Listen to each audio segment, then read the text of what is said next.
Hello everyone, welcome to sacred Gurukul. इस video में हम बात करने वाले हैं important multiple choice question steel structure part 4 के बारे में। अभी तक हमने देखा था पार्ट 1, 2, 3 जो कि आईएस कोड 800 2007 का पार्ट था।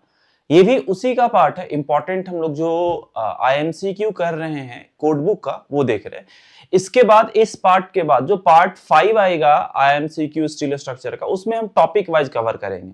सबसे पहले हम बोल्टेड कनेक्शन करेंगे, फिर रिवेटेड कनेक्शन करेंगे, उसके बाद वेल्डेड कनेक्शन करेंगे। मतलब कनेक्शन का टॉपिक द फर्स्ट टॉपिक रहेगा। This is a very important topic. अक्सर मैंने कल क्लास में भी बताया था कि कितने क्वेश्चंस कवर किए जाते हैं कनेक्शन वाले टॉपिक से, राइट? तो चलिए शुरू करते हैं बिना लेट किए। अभी तक जिन लोगों ने चैनल को सब्सक्राइब नहीं किया, चैनल को सब्सक्राइब कर लीजिए। आने वाले जितने वीडियोज अपडेट्स हैं वो सारे के सारे मिलते रहेंगे। सारे सोशल मीडिया का लिंक आपको यहाँ पे दिया हुआ है डिस्क्रिप्शन बॉक्स में। आप जहां पे लाइक करना है लाइक करिए, जहां पे सब्सक्राइब करना है सब्सक्राइब करिए, जिससे कि आपको सारे अपडेट मिलते रहें। इस नंबर पे आप व्हाट्सअप कर सकते हैं। ये number 7781913939, this is the WhatsApp number, यहाँ से संपर्क कर सकते हैं। This is a part 4 IS code 800 2007 codal provision this for the civil engineering IMCQ, right? अगर हम बात करते हैं सेक्रेड गुरुकुल पे, तो सेक्रेड गुरुकुल पे आपको वीडियो लेक्चर्स मिल जाएंगे जो कि रिकॉर्डेड और लाइव दोनों के फॉर्मेट में होंगे। पीडीएफ नोट्स हो जाएगा, डाउट क्लियरिंग सेशन हो जाएगा, स्पेशल क्लास हो जाएगा, क्विजेज हो जाएंगे, test series etcetera, each and everything. यानी कि सारे चीज आपको एक ही प्लेटफॉर्म पे मिल जाएगा, वो है सेक्रेड गुरुकुल, राइट? तो ये इस तरीके से है। अगर हम बात करते हैं कोर्सेज का, जो अपकमिंग बीपीएससी का एग्जाम आने वाला, paper number 3, paper number 4, paper number 5, paper number 6, सबके लिए कोर्सेज अवेलेबल है, कॉम्प्रहेंसिव कोर्सेज। इसके अलावा आईएमसीक्यू सीरीज भी अवेलेबल है, जो मैं आपको आगे दिखा देता हूं। ये आपको आईएमसीक्यू सीरीज हो गया, पेपर 4 का, 5 का और 6 का। इसमें सिर्फ और सिर्फ मल्टीपल चॉइस क्वेश्चन, इसके अलावा कुछ भी नहीं है। इसके बाद previous year question paper available है 1995 से 2024 तक का है, 2024 तक का है। पेपर 4 के लिए भी है, पेपर 5 के लिए भी है, पेपर 6 के लिए भी है, राइट? नेक्स्ट अगर हम बात करते हैं तो टेस्ट सीरीज की बात करें, टेस्ट सीरीज आपका पेपर नंबर 3, 4, 5, 6, 1 एंड 2 भी है साथ में यार। 1, 2 के भी है, हिंदी और इंग्लिश के भी बीपीएससी के लिए, और जो भी कॉम्पिटिटिव एग्जामिनेशन उन सबके लिए टेस्ट सीरीज अवेलेबल है। इसके साथ साथ कॉम्प्रहेंसिव कोर्स आपको यहाँ पे देखने को मिल रहा है 3, 4, 5, 6 के रेस्पेक्ट में, जिसमें पूरा का पूरा कॉम्प्रहेंसिव कोर्स में वीडियो लेक्चर्स है, आईएमसीक्यू सीरीज है, पीडीएफ नोट्स है, टेस्ट सीरीज है, क्विजेज है, एटसेट्रा, जितने भी है सारे के सारे अवेलेबल है। Now coming to the next one, this is the part 4। कौन सा है? पार्ट 4 है ये। पार्ट 1 से 3 तक हमने कवर कर लिया, पार्ट 4 है आईएस 800 2007 का कोडल प्रोविजंस। पहला क्वेश्चन क्या कर, the modular ratio M for composite beam is defined as what? E steel by E concrete, E concrete by E steel, Fy by Fck और Fck by Fy। कौन सा सही answer है? Modular ratio की अगर हम बात करते हैं, मॉडुलर रेशियो क्या कहलाता है? एनीवन का answer please right in the comment section. देखो मॉडुलर रेशियो आपने आरसीसी में भी पढ़ा, ऐसा नहीं कि नहीं पढ़ा। मॉडुलर रेशियो जब हम WSM पढ़ते हैं, वर्किंग स्ट्रेस मेथड पढ़ते हैं, तो वहां पे ये M वाला टर्म यूज होता है। WSM इन आरसीसी में भी ये पढ़ा है, ये वाला term. So modular ratio is nothing, modular ratio is very simple, E steel by E concrete, that's called the modular ratio. E steel, E for the Young's modulus of elasticity of steel by Young's modulus of elasticity of the concrete का दोनों का ratio को हम modular ratio बोलते हैं, ठीक है? Next, in a high rise building the most effective bracing system for a wind load is what? देखो हाई राइज बिल्डिंग की बात कर रहे हैं तो सबसे इफेक्टिव जो है ब्रेसिंग सिस्टम क्या कहलाता है, लेसिंग सिस्टम क्या होता है, ब्रेसिंग सिस्टम क्या होता है, वेरी इंपॉर्टेंट पार्ट। जब आप इंडस्ट्रियल बिल्डिंग इस तरीके की चीजें डिजाइन करोगे, स्पेशली जब हम ब्रेसिंग और लेसिंग की बात करते हैं, उसमें एक आता है टर्म्स आपका कि इसका सिलेंडरनेस रेशियो अक्सर पूछा जाता है कि लेसिंग की कैसे मैक्सिमम सिलेंडरनेस रेशियो कितना होता है, 145 होता है। बट ठीक है, हम क्वेश्चन पे आते हैं। तो एक्स ब्रेसिंग, के ब्रेसिंग, एसेंट्रिक ब्रेसिंग और मोमेंट फ्रेम, तो इसका सही आंसर है x bracing. A is the correct answer, A is the correct answer, ठीक है? Next, shear connection in composite beam resist vertical shear only, horizontal shear only, both vertical and horizontal shear and torsional shear। कह रहा है shear connector, these are the important terms। shear connector क्या होता है? पहले तो एक कीवर्ड जानना आपको, shear connector क्या होता है। तो देखो जो shear connector जो होता है ना, वो primary resist the longitudinal shear between steel beam and concrete slab. So इसका जो सही आंसर है वो है हॉरिजेंटल शियर ओनली। क्या हो जाएगा? हॉरिजेंटल शियर ओनली, यानी B is the correct answer. Next, the minimum height of the stud shear connector, यहां अगेन आ गया शियर कनेक्टर का term, as per the IS code 800 2007। तो मिनिमम हाइट कितना पूछ रहा है? As per the code minimum height is the 50 mm। As per the code minimum height is 50 mm। ठीक है, नेक्स्ट बढ़े। The partial safety factor for shear connector, again shear connector का जो पार्शियल फैक्टर सेफ्टी कितना होगा? इसका जो partial safety factor होता है 1.25 लेते हैं।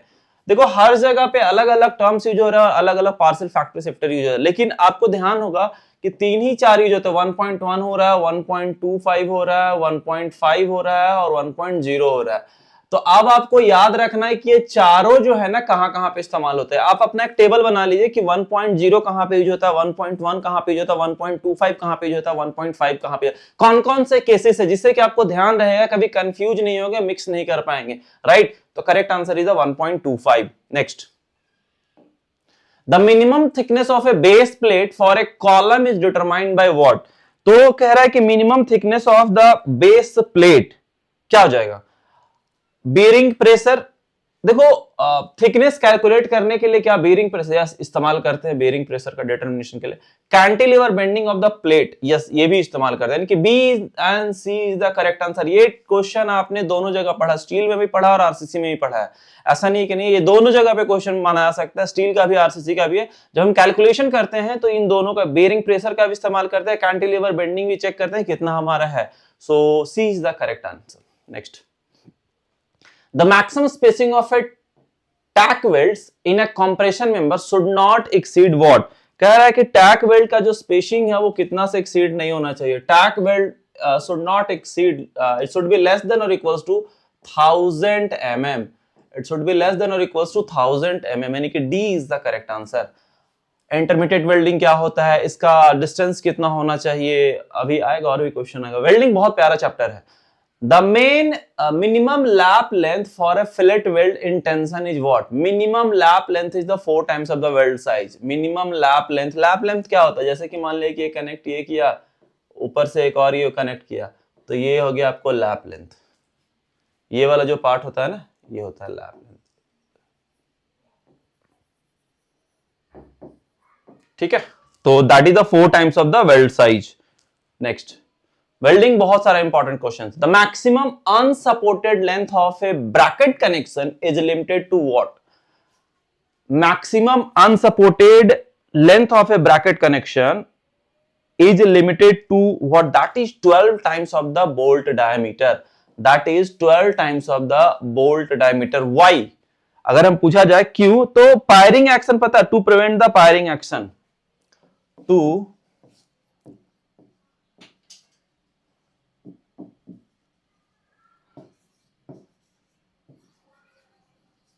एक छोटा सा टर्म है, याद रखिएगा, कभी कभी पूछ लेता है।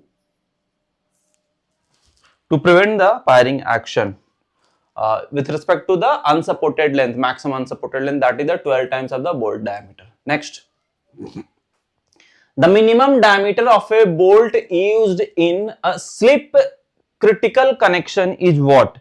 अगर हम स्लिप क्रिटिकल कनेक्शंस की बात करते हैं, उस केस में मिनिमम जो हम इस्तेमाल करते हैं ना, वो होता है हमारा 16 mm बोल्ट या फिर उससे बड़ा मिनिमम, यानी कि M16 और larger.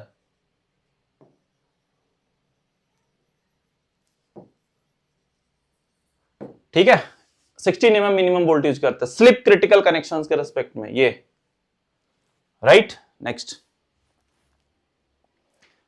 The resistance of a bolt in slip critical connections depend on what? Resistance की बात क्या हुआ, किन किन पर डिपेंड किया? क्या बोल्ट प्री टेंशन पर डिपेंड करता है? करता है। फ्रिक्शन कोएफिशिएंट पर डिपेंड करता है? करता है।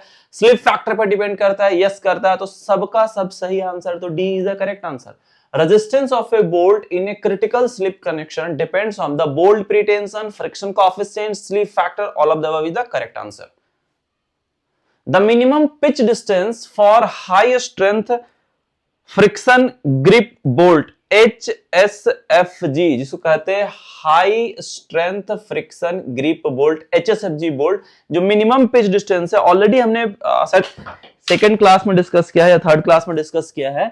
तो मिनिमम जो है that is 2.5 times of the D, और मैक्सिमम क्या होता है, अलग अलग टेंशन के लिए अलग कंडीशंस था और कंप्रेशन के लिए अलग कंडीशंस था, दोनों हमने बताया था वहां पे।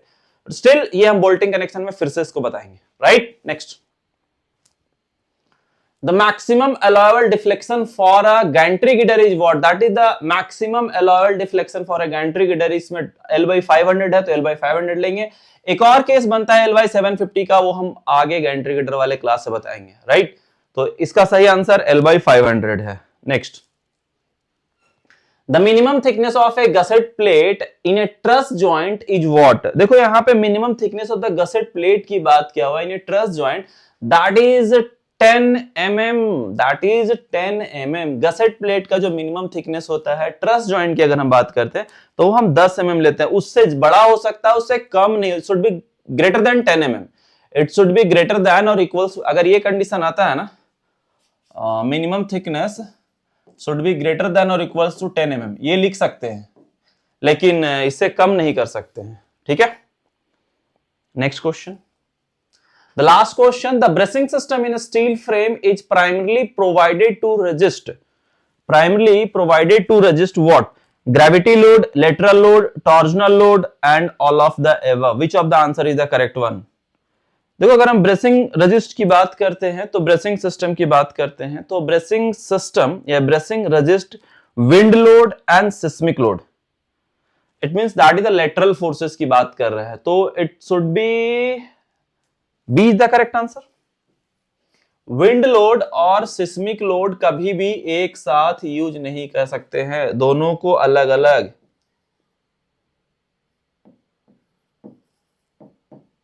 साइमल्टेनियसली यूज नहीं कर सकते हैं। विंड और सिस्मिक और अर्थक्वेक लोड की बात करें तो दोनों अलग अलग इस्तेमाल होगा, एक साथ कभी कंसिडर नहीं करते हैं। तो ब्रेसिंग सिस्टम रेजिस्ट या ब्रेसिंग रेजिस्ट विंड और सिस्मिक लेटरल फोर्सेस, विंड और सिस्मिक लेटरल फोर्सेस, ठीक है।